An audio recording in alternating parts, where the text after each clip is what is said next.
देखिए बस सलीम और जावेद के बारे में तो आप जानते ही होंगे, या फिर हम ये कह सकते हैं कि सलीम जावेद की जोड़ी के बारे में तो आपने सुना ही होगा। अगर आपने सलीम और जावेद की जोड़ी के बारे में नहीं सुना तो हम आपको बता दें कि बॉलीवुड इंडस्ट्री में सबसे कामयाब फिल्मों की पटकथा लिखने का श्रेय अगर किसी को जाता है तो वो सलीम जावेद को ही जाता है। और अगर आप इस तरह से भी नहीं समझ पा रहे हैं तो हम आप इस तरह से समझ सकते हैं कि जो जावेद साहब है उनको जावेद अख्तर कहा जाता है, और जो सलीम है उनको सलीम खान कहा जाता है। यानी कि जावेद अख्तर जो जिनके जो लड़के हैं उनका नाम है फरहान अख्तर, और अपने जो सलीम खान है जिनके लड़के हैं सलमान खान, अरबाज खान और सोहेल खान। अब आप समझ गए होंगे। अब सलीम और जावेद जब 60, 70 और 80 का दशक था तो मतलब ये ऐसे इंसान हुआ करते थे कि जब इनकी कलम चलती थी ना किसी फिल्म को लेकर तो उस फिल्म का कामयाब होना लगभग लगभग तय था। यहाँ तक अगर देखा जाए तो अमिताभ बच्चन को स्टार से सुपरस्टार बनाने में भी किसी का सबसे बड़ा अगर हाथ है तो वो किसी का नहीं है बल्कि सलीम और जावेद का है, क्योंकि सलीम और जावेद ही वो इंसान है जिन्होंने अमिताभ बच्चन के लिए जंजीर जैसी फिल्म की पटकथा लिखी, जिन्होंने दीवार जैसी फिल्म की पटकथा लिखी। यहाँ तक कि इनको छोड़ दीजिए, इन्होंने मतलब हाथी मेरे साथी फिल्म की पटकथा लिखी।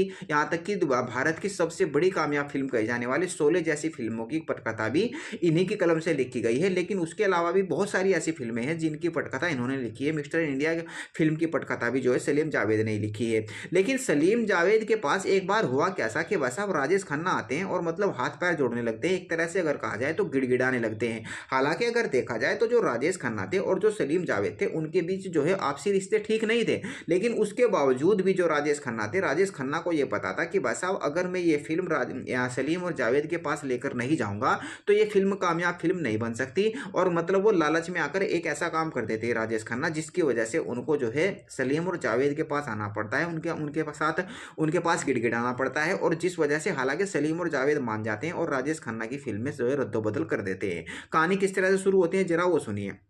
देखिए जो राजेश खन्ना साहब थे, मतलब राजेश खन्ना आपको पता है कि अपने जमाने के सुपरस्टार हुआ करते थे। अब राजेश खन्ना जैसे सुपरस्टार इंसान को भी लालच हो सकता है। अब मान लिया भले ही इनकी फीस उस वक्त मतलब 2 लाख 3 लाख रुपए रही हो राजेश खन्ना साहब की, लेकिन जो रमेश सिप्पी डायरेक्टर थे, रमेश सिप्पी वही डायरेक्टर है जिन्होंने जो है शोले फिल्म को बनाया है। आप इस तरह से याद रखिए, रमेश सिप्पी वही डायरेक्टर है जिन्होंने शोले फिल्म को बनाया है। तो रमेश सिप्पी एक फिल्म की कहानी लेकर, आधी अधूरी फिल्म की कहानी होती है, मतलब पूरी फिल्म की कहानी नहीं होती, और जिस फिल्म का नाम था हाथी मेरे साथी।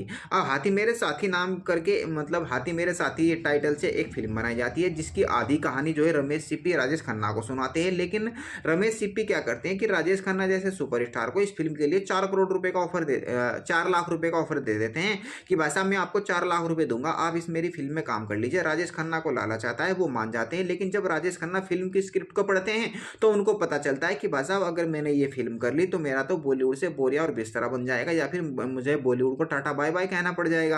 अब राजेश खन्ना वैसा होने नहीं देना चाहते थे, लेकिन तभी राजेश खन्ना के साथ मजबूरी ये थी कि भाई साहब राजेश खन्ना जो थे मतलब कार्टर रोड है एक मुंबई में, कार्टर रोड पर मतलब एक बंगला खरीदना क्या चाहते थे, उन्होंने एक बंगला खरीद लिया था जिसकी कीमत उस वक्त लगभग 5 लाख रुपए के आसपास बताई जाती थी। सन 70 के आसपास की ये बात है। तो मतलब जब वहां पर कार्टर रोड पर एक बंगला खरीद लेते हैं 5 लाख रुपए का, और 4 लाख रुपए में वो साइन करते हैं कौन सी फिल्म को, हाथी मेरे साथी को। अब ऐसे में वो फिल्म को भी नहीं छोड़ सकते थे क्योंकि रमेश सिप्पी पहले 2.5 लाख रुपए राजेश खन्ना को दे चुके थे कि भाई साहब आप ये 2.5 लाख रुपए ले लीजिए, मतलब साइनिंग अमाउंट के तौर पर, बाकी पैसे आपको बाद में मिल जाएंगे जब फिल्म पूरी हो जाएगी। अब ऐसे में राजेश खन्ना 2.5 लाख रुपए उनको वापस भी करना नहीं चाह रहे थे, फिल्म को भी नहीं छोड़ना चाह रहे थे, क्योंकि अगर वो फिल्म को छोड़ देते तो कार्टर रोड पर बंगला कौन खरीदता। तो ऐसे में उनको ये पता था राजेश खन्ना को कि इस फिल्म की कहानी को अगर कोई सुधार सकता है तो वो सलीम जावेद की जोड़ी है। तो इसीलिए राजेश खन्ना जो है मतलब सलीम और जावेद के पास जाते हैं और उस स्थिति में जाते हैं जबकि उनके साथ अनबन होती है।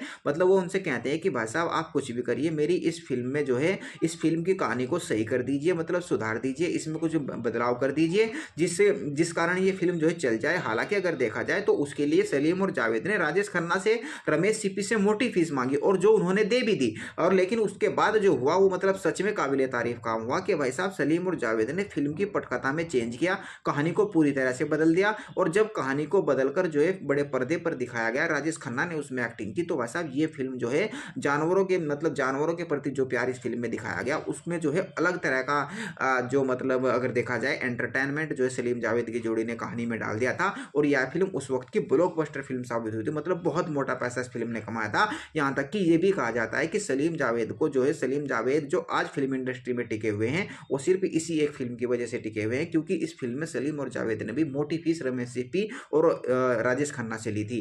बहरहाल वीडियो अच्छी लगी हो तो लाइक कीजिएगा, चैनल को सब्सक्राइब कीजिएगा, फेसबुक पर अगर आप हमें देख रहे हैं तो फॉलो जरूर करिएगा।